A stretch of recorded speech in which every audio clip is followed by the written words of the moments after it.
Hello listeners and welcome back. Today we are going to be discussing my February movie wrap-up. Every movie I watched that stood out or was a first time watch. The good, the bad, and the totally unexpected. Let's get into it.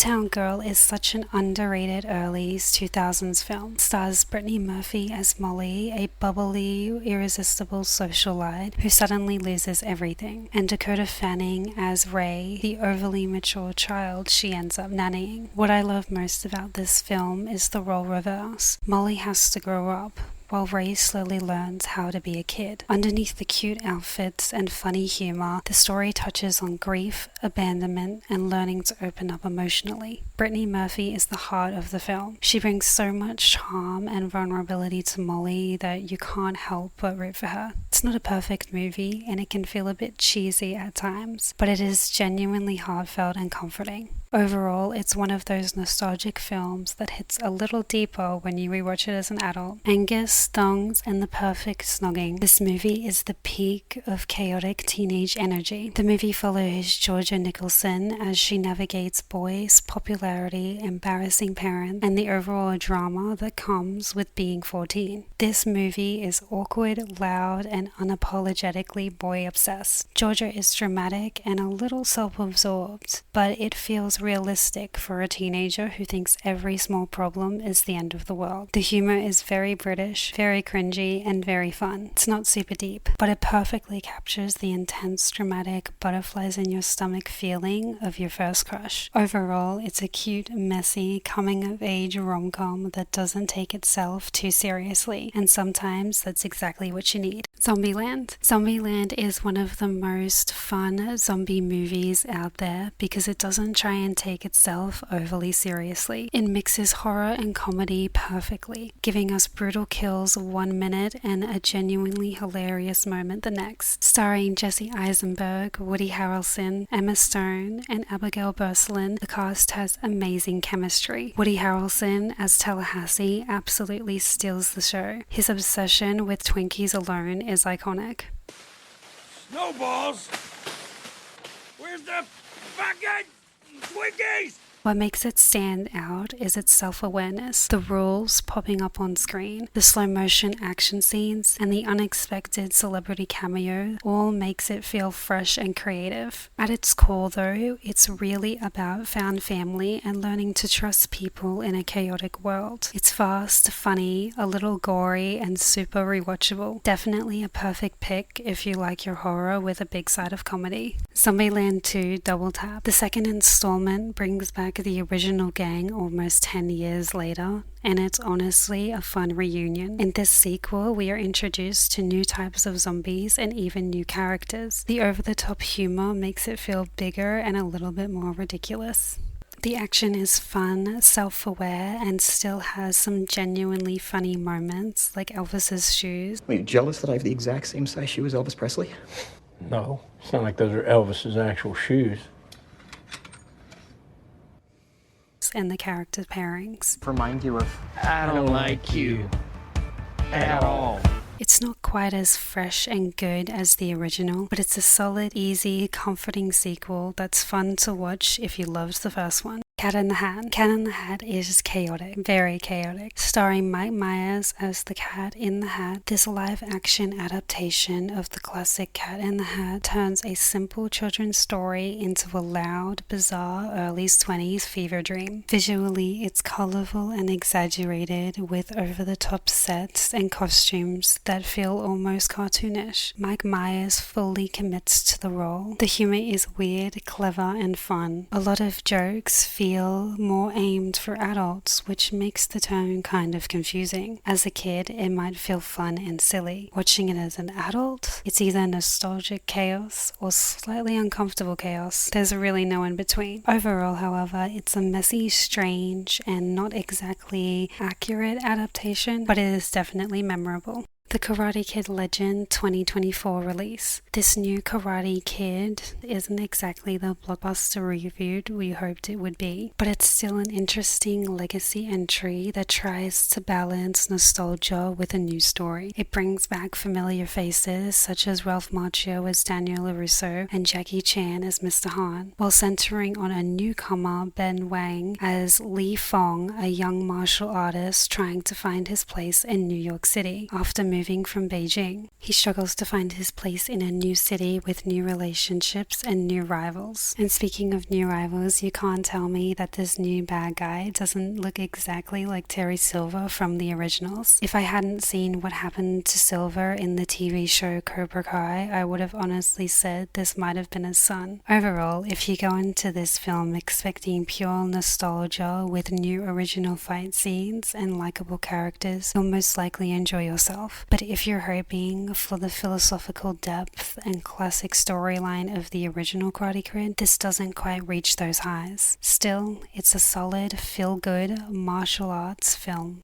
Aeroplane. Aeroplane is pure non-stop comedy chaos. This classic parody is absurd and still incredibly funny decades later. The film thrives on rapid-fire gags, visual puns, and completely ridiculous dialogue. Leslie Nielsen's supporting role as Dr. Rumak is legendary, delivering some of the most creative comedic lines in comedy history. It's the kind of movie that rewards multiple viewings because there's so much happening in every scene. The jokes are timeless and it sets the standard high for future comedy parodies. If you love clever absurdities and relentless silliness, Aeroplane is an absolute must-watch. Chaotic, fun, and endlessly funny. How to Train Your Dragon, the 2025 live action. In this adaptation, it brings the beloved How to Train Your Dragon world to life in a bold new way. Keeps the heart of the story while adding epic visuals and CGI dragons that feel tangible and majestic. The film excels in its breathtaking aerial sequences. Flying with Toothless over Burke feels immersive and thrilling. The emotional core remains strong, focusing on friendship, acceptance, and learning to see the world differently. Most plots follow the original, which makes it nostalgic for fans. It is the perfect mix of action, humor, and emotion. Plus, seeing the dragons come to life on screen is magical. Fans of the animated series will find plenty to love, and newcomers can easily be swept away by the adventure. The Lego Ninjago movie. It is a colorful animated adventure that takes the ninja action of the Lego world into a family story. It follows Lloyd, the Green Ninja, and his squad as they try to stop the evil Lord Gomador, who happens to be Lloyd's dad. The animation is lively and full of energy, with big action scenes, cool battles, and there are genuinely funny moments and some clever gags, plus a lot of heart underneath all of the bricks. If you're after a fun flick with bright visuals and plenty of action, it hits those beats well. The emotional bits between Lloyd and Garmadon are surprisingly meaningful for a Lego movie. But overall, it is fun, funny, colorful, and great for Lego lovers. Jurassic Park Rebirth. On the plus side, the movie delivers some beautiful visuals and big set pieces. The dinosaur effects are impressive, and there are moments like the water chase and cliffhanger action that are thrilling and cinematic, and gives a slight nod to the original vibe which fans appreciate. The catch is, the story and characters fell flat. The pacing felt lagged in parts, or the emotional stakes weren't high enough to make you care deeply about the character's fate. In short, it's great for fans wanting dinosaurs, action, and nostalgia. But if you're wanting something with deeper characters or a truly original spin on the franchise, you might walk away disappointed. Playing Dirty. Playing Dirty is, in my opinion, an underrated, gritty action heist thriller, starring Mark Wahlberg as Parker, a thief who assembles a crew to pull off a huge score after being betrayed on his previous job. It's packed with shootouts, car chases, betrayals, and a lot of mayhem. Exactly what you expect and need in an action thriller. The movie delivers big action, fast pacing, brutal confrontation, bold action sequences, and snappy funny one-liners. There is plenty for one to enjoy, and whether it clicks for you will depend on how much you enjoy wild, unpredictable action thrillers. But if you ask me, would highly recommend.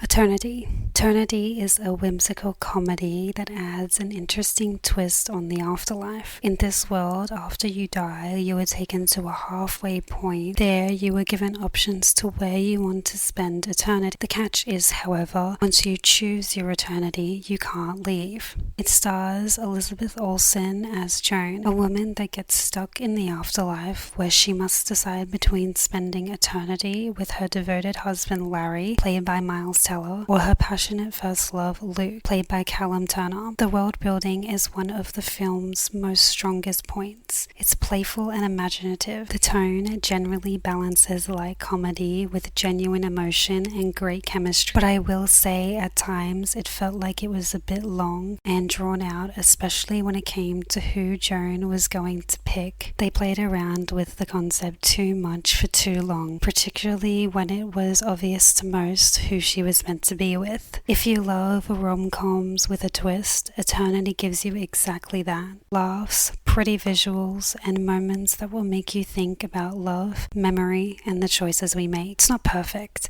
and some parts are a bit slow, but it's still a warm, feel-good movie with enough originality to make it worth the watch.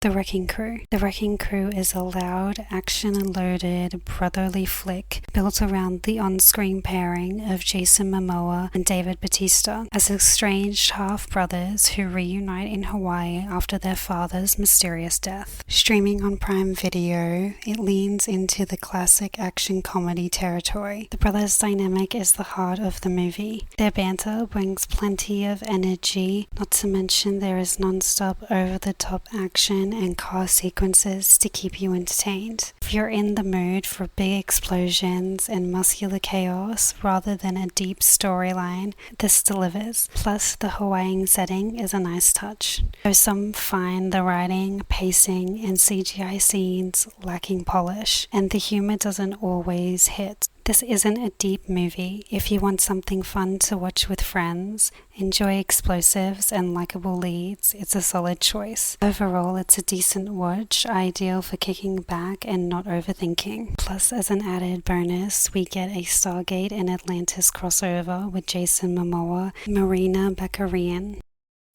The Roofman is one of those true stories that feels like a work of fiction. It stars Channing Tatum as Jeffrey Manchester, an army veteran turned McDonald's robber who earned his nickname by cutting into the roofs of the establishments he was going to rob. After escaping prison, he lives undetected inside a Toys R Us for 6 months while plotting his next move, while also striking up a relationship with a single mother played by Kirsten Dunst. The movie mixes comedy, drama, and crime in an oddly heartfelt way, pairing the bizarre real-life story and Tatum's charm. It shifts between quirky and emotional, and while it's not constantly laughable, it's still engaging thanks to its strong performances and the humanity at its story's core. If you go in expecting a typical crime comedy, Roofman surprises. It's a quirky pick that balances its absurd premise with emotional weight, perfect for viewers who like quirky dramas with heart.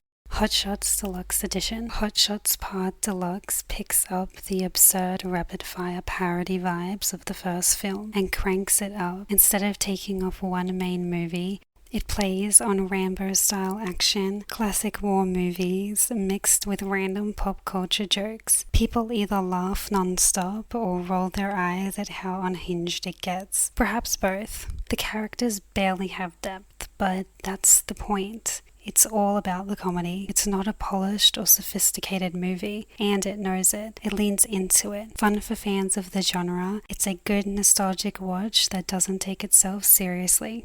Fast and Furious Tokyo Drift. To be honest, I only rewatched Tokyo Drift because of all of the memes that have overtaken the internet out of nowhere. It's definitely one of the top when it comes to the Fast franchise. If you haven't seen this movie, you are definitely missing out. So if you need convincing, in short, we follow Sean, a rebellious American teen sent to Tokyo, Japan to avoid jail, and quickly gets drawn into the world of drift racing and intense rivals. It's perfect if you like cars, racing sequences, and drifting action. Plus, if you haven't seen the rest of the Fast franchise, can be loosely watched as a standalone. The Housemaid.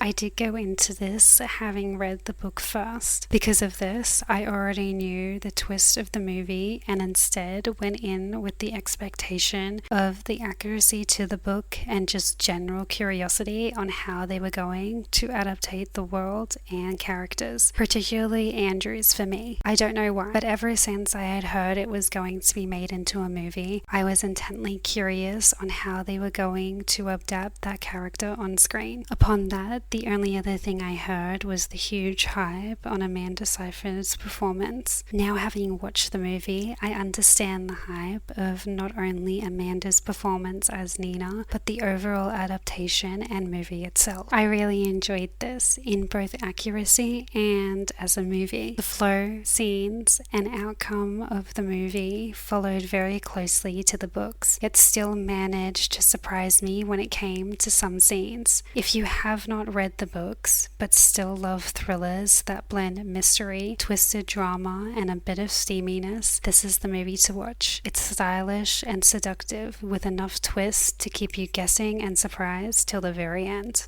Focus. Focus is a stylish crime romance about cons, trust, and deception. Will Smith plays Nikki, a slick pickpocketer and con artist who takes Jess, played by Margot Robbie, under his wing by teaching her the trick of the trade. They spark not just tricks, but genuine chemistry, until messy breakup sends them in different directions. Years later, their paths cross again during a high-stakes job. This film mixes slick visuals, clever heists, and a seductive tone. Plus, the cat and mouse game between Nikki and Jess keeps you guessing on how it'll all play out. If you like movies with smooth talk, stylish cons, chemistry, and cool twists, Focus is the perfect watch. Fallout Season 2. When it comes to shows, the only one I've completed in full is Fallout Season 2. The reason it wasn't part of my January wrap-up is because I waited until it was released in full before watching it. Now, I won't say much because I actually have more in-depth videos about my thoughts and opinions coming very soon. But I will say that it was really good, lived up to the first season, and I can't wait to see what's to come next.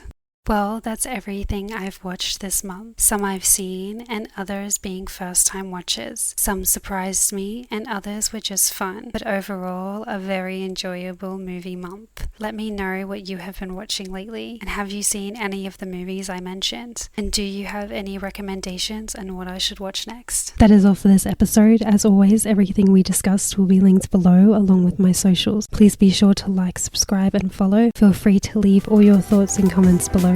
Thanks for listening.